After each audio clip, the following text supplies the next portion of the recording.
Hello, welcome to my channel. Today I'm going to be showing you guys how to build a budget using Google Sheets or Excel or any of that type of software. But right now I'm going to be using Google Sheets. You guys can feel free to copy me. The link will be in the description for the sheet that I'm using specifically today. And let's get to it. Now we're going to start the monthly budget. This is a Google Sheet that I found on Reddit, I think. So I'll leave it in the description below. I changed it a little bit to fit my personal situation, and I'll be showing that as an example. So hopefully a lot of people can relate and can just copy me. And if not, you're going to just try and change a lot of these subjects into something more uh, reasonable and I guess that fits more in your current financial situation, because some of these don't really apply to me, and I'll show you as we go. But to get started, we're going to do salary and wages. And to do that, you take how much you work every week. Let's say you're scheduled, if you're a part-time worker or a full-time worker, it's usually around like 40 hours a week if you're full-time, 32 hours a week if you're part-time working a little extra. And if you're someone like me, I just work the weekends and I work 24 hours a week part-time. So for my certain situation, we'll just use that as an example. And I make $384 a week after taxes. So we're gonna take how much you make after tax. So this 384 would be your paycheck, what comes into your bank account, and you're gonna divide it by 24, or how many hours you worked. For me, it's 24. That's gonna be $16 an hour. So that's how much I actually get paid after taxes get taken out. So we're going to do 24 times 16 in parentheses, because that's only how much you're going to get paid a week. And we're going to multiply it by how many pay periods. If you get paid bi-weekly, if you get paid weekly. In this case, I get paid every Tuesday, so weekly. And for this month of April, I had 5 pay periods, 5 Tuesdays. So we're going to use 5. So this $1,920 is going to be my projected monthly income just for my job. Now we're going to get into interest income, which would be any money that you had in a savings account that generates any interest monthly. I know like Robinhood is not really a savings account, but if you have cash and you have Robinhood Gold, they give you I think 4.5% on the money that they use. So let's just say you have $500 in a savings account that pays 4.5% every month, and that would be your projected interest if that was the case. For dividends, in my personal scenario, I'm working with some ETFs that pay monthly, and I currently have one that I have 350 shares. And for projected, I like using the previous month is dividend history to do projected. So for this one, I'll show you right now. You just search up whatever stock pays you the dividend. For me, it's going to be Misty. And we're going to look at the dividend history. Like for this one, you can see they pay monthly. They're very high yield and very high risk ETF, but I've been investing in that lately. I can get into that in a different video. But currently, they paid out just 2 days ago $1.33. So I would use this $1.33 as my actual, and for projected, I would use this number, the previous month. So we're going to copy that, and we're going to paste it right here. We're going to fix that up. Interesting. All right, we'll just put it in ourselves. 1.3775. So that would be our projected. And the actual, we can do that now since we know what it's going to be. 1.3356.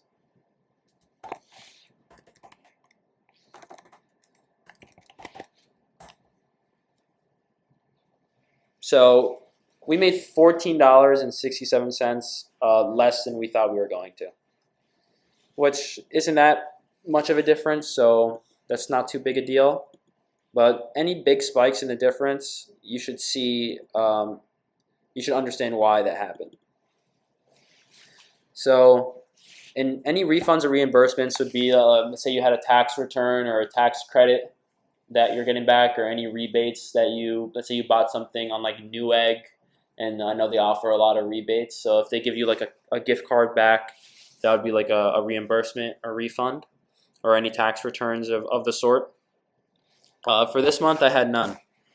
So we'll just put that as 0. And for business would be any side hustles. If you do resale, if you sell services, if you do anything that is not from your hourly wage job or from your salary, you're going to put in business. In this case, we're going to put 0 to make it easy. But I can get into the specifics of business budget later in another video. And pension doesn't really apply to me at the moment, so we're going to put 0. And miscellaneous would be maybe if you sell options, if you sell stock and you made some extra money selling stock, you would, or option contracts, anything of the sort, you would just put that in your projected. And if you, let's say, have like a very constant rate, if you make $200 a month off selling options or $200 a month off selling stock, you can put that in your projected, but that's really hard to, I guess, like foresee the future. So I usually put 0 in miscellaneous. And now we're going to get ready in the savings. And when you do the budget for savings, you're actually not going to want to keep them at all as positive numbers, because you're actually putting that money away for the future. So it doesn't really count towards your income. You'll see what I mean in a sec. So let's say you're putting $100 a month in an emergency fund. If you keep it at $100 positive, it's gonna think in your total income that's how much extra you put onto how much you made, even though you put it away. So you'll see what I mean. You'll see this $2,524.63. It's trying to say that $100 of this number is coming from your emergency fund, but you're actually putting it away. So if we make it a negative number, you see that this one goes down, $2,300 instead of $25. It's because we made this a negative, because you actually put it away into your emergency fund instead of taking it and putting it towards your income, which makes sense. So now if you transfer every month out of your income, out of this number, if you transfer $100 to your savings, or a lot of people like putting like a certain percentage, I don't really do that. I put just like a fixed amount every month, and if I do grow my income substantially, then you would make changes. But every month, like in my savings, I don't really put that much money in my savings, but I'll put 100 just for the video, and we gotta make it a negative number because you're putting it away. And for your retirement, that's if you have a job that doesn't really do it automatically. I think you can do it yourself. If you put money towards your IRA, I think it's like $7,000 a year you could put in your IRA. And that's, for me, it's going to be 0, but for you, it could be completely different. Just put how much you put towards your retirement. If you have it fixed every month, just keep it on projected and just copy it to actual. Let's say you put $100, you just copy 100 into actual and be the same thing. But let's say you actually thought you were going to put if you projected that you're going to put 100 and you put 200, that's what you would change in the actual. You'll see what I mean again in a moment. Let me just fill out the rest of the projected. And investments, I personally have been putting 80% to 70 to 80% of my income towards my investments, because I realized that my expenses were so low, and investing most of my money while I have very low bills and expenses will put me ahead in the future. And I can get that into a later video, and we're going to be investing in another video for sure, and I'm going to be explaining how you can get started. But we're going to finish the budget. For every month, I try again to put like 70 to 80%, so this is how we're going to do it. We're going to do total income and multiply it by, let's say, 70%. And we're going to make this a negative number.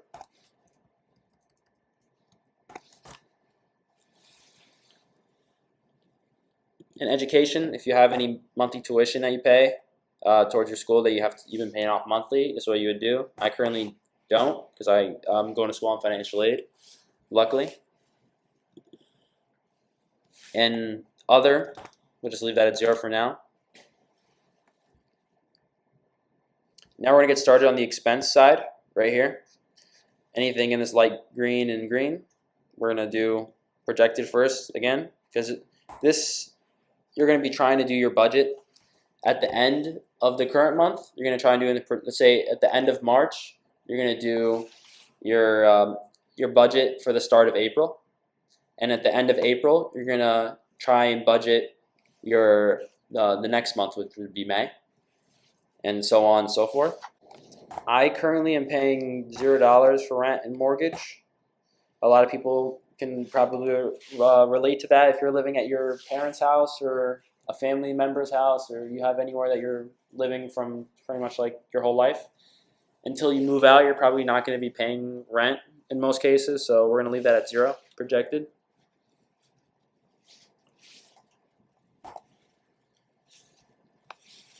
For home and rental insurance, again, 0.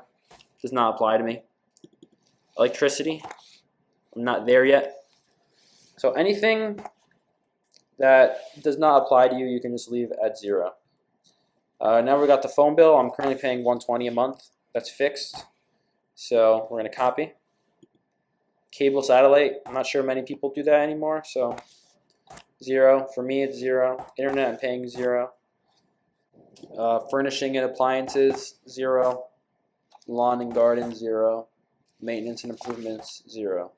Because I'm not a homeowner currently, so a lot of these are going to be 0. And like same thing for you guys. Like if you do not own property, a lot of this probably will not apply to you except maybe rent and electricity and gas if you live in an apartment. But again, it varies for everybody. Transportation, car payments, if you're financing, put your fixed payment. If you don't, like me, I'm going to put 0 because I bought my car on Facebook in cash. For auto insurance, I'm currently actually paying $36 a month. So let's just do that in projected. For fuel, I'm budgeting 80. I usually don't really spend more than 80 a month because I only go to 2 places currently, work and school. Not really that many other trips are taken in my car. Public transportation, I know a lot of people Ubering on my job, so if you do that, go ahead and put that in your projected. For the repairs and maintenance, sometimes if you feel like you need new tires, let's say around the winter time, it'd be around like maybe the end of November, you would think, oh, let me put this in my budget now. So let's say you're getting new tires. Sometimes new tires is like $400, $500, depending on the car. But for this month, it's April. I don't really plan on getting new tires or anything with my car, so I put 0. And registration and license, it's not really done around this time of year for me, so we'll leave it at 0. This is a really big one. If you're a college student or someone in my position, this is something I really pay attention to really start saving money, and saves a lot of money if you are very cautious of what you spend here in this category of daily living. Because this is something that you can control. Like your groceries are something that is really important for me to budget, because if you don't do that, you're going to end up spending a lot of money eating out, and no matter what you do when you go out, you're going to spend more than you have to. So I try and put more money in the groceries than I really think I'm going to spend. So I'll do like 200. If you think you're going to spend 200, budget 250. So you're going to try and put extra here to try and discourage you to put more of this money into dining out. I currently don't have any kids, so put 0 in this case. Dining out, I try not to spend that much dining out every month. If it's a heavy month, like I'm taking like my girlfriend out to dinner or something, of course it's going to be more. But usually every month I try not to go out that much to eat. We'll just try and put 70.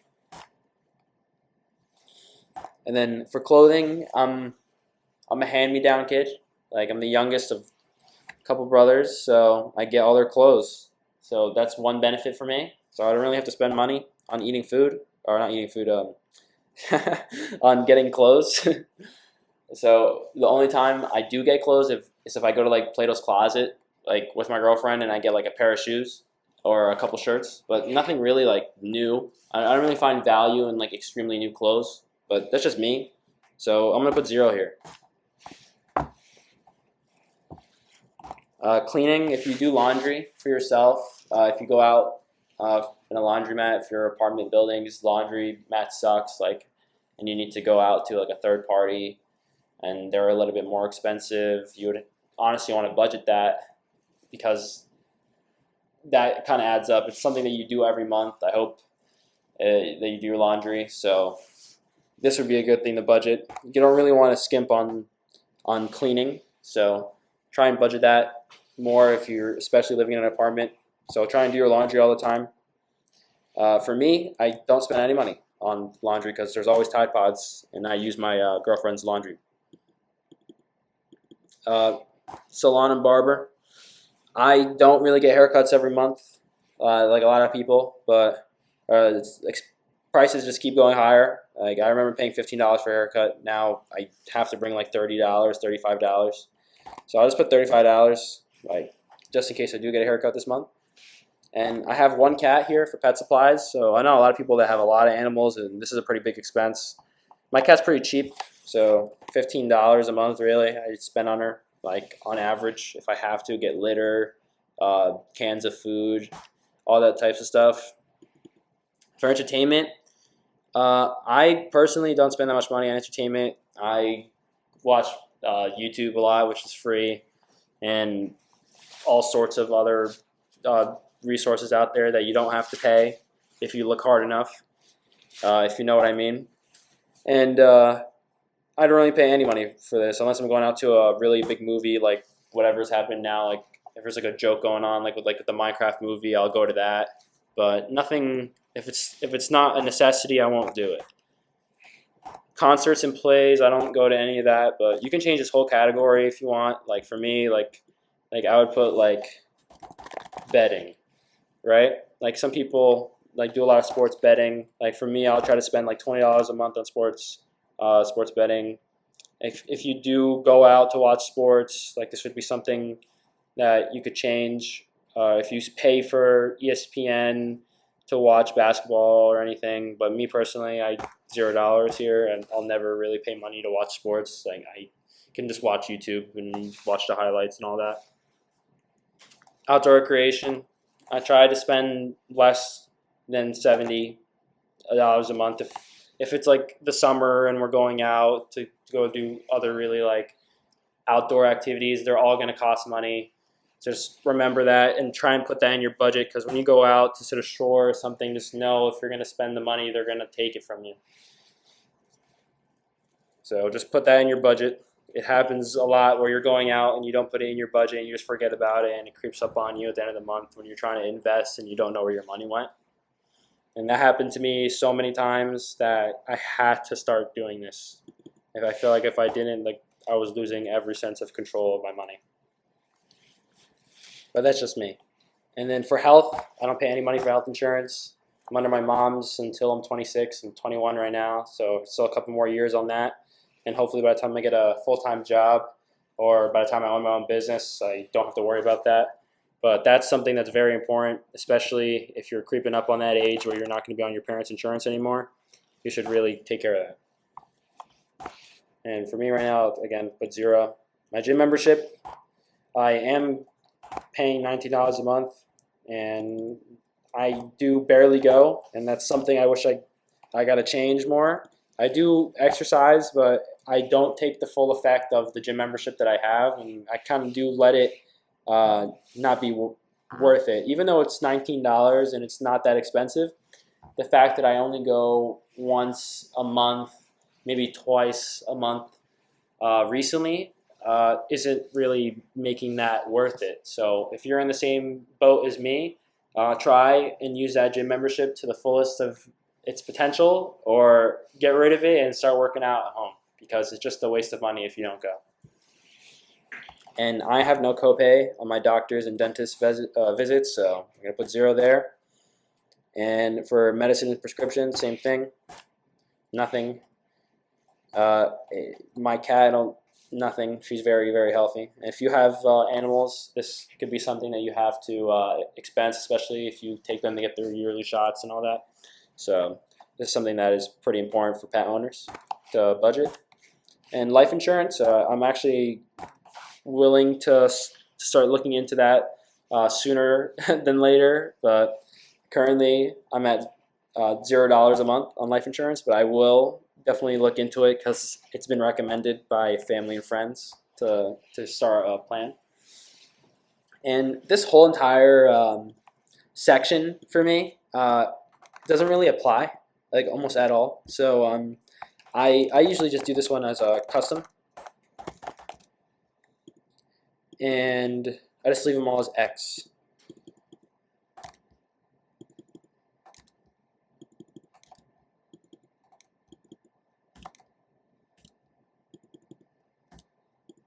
And you can change this whole entire category for yourself. Same thing with home. If you feel like none of these apply to you, which is, I feel like it does apply to a lot of people. I'm just in I guess a more lucky scenario where I'm not really paying any more bills than a lot of people my age. But I know there's a lot of people that are in the same boat as me, so I hope this helps with the expenses, especially with home, because even though this looks crazy, like 0 on everything, like it really isn't. If you're living at your parents' house, like I really have a doubt in my mind if you're paying a lot of these. But if you are, like kudos to you, and I hope you can still monitor your money and invest in a way that can make your future brighter. But now that we're done with all the projected, we're going to take a look at the actual. I'm just going to fill out a couple of the actual just to give you guys a heads up. But this is pretty simple. Like, let's say, again, this month, instead of me working 24 hours, let's say I worked 40 hours at the $16 an hour.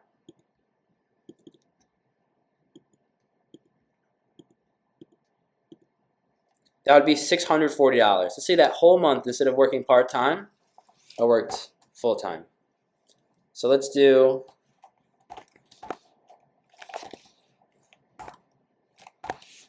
times 5 pay periods.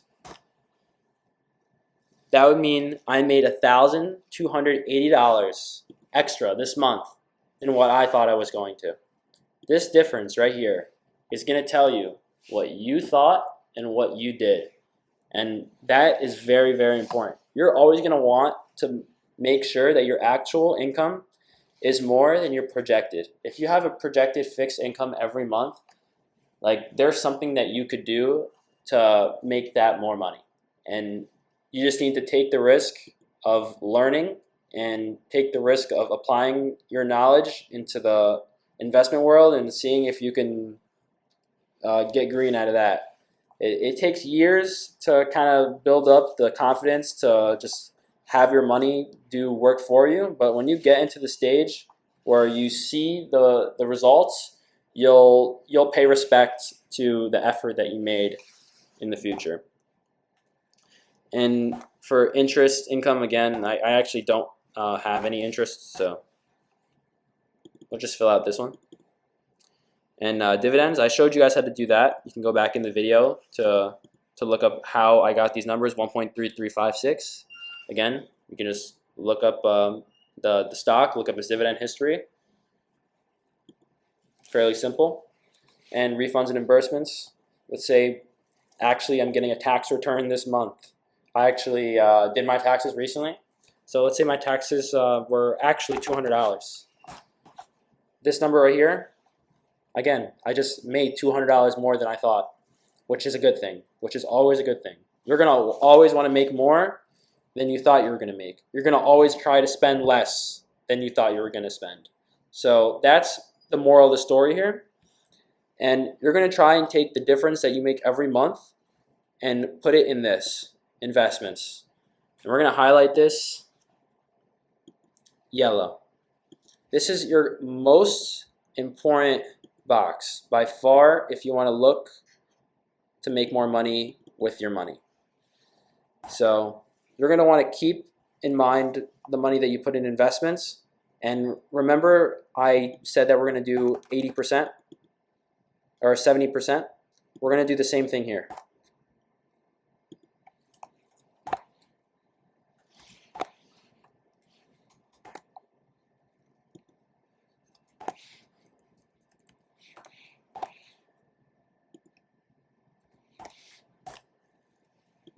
So the more income that you make, the more investment money that you can put in, and this investment is going to be your future income.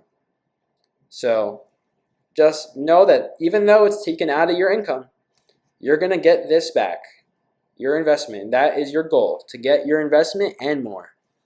So next video, I'm going to talk about how we're going to take this number and allocate it in the right places where you feel comfortable with the assets that you're going to own, and make a deal with yourself and how long you're going to hold it and what you want out of that investment. And thank you guys so much for taking the time to listen to this video. And I'll try and get the next video out as soon as possible and share with anybody that you feel like this would help. And all resources I use will be in the description. And have a good day.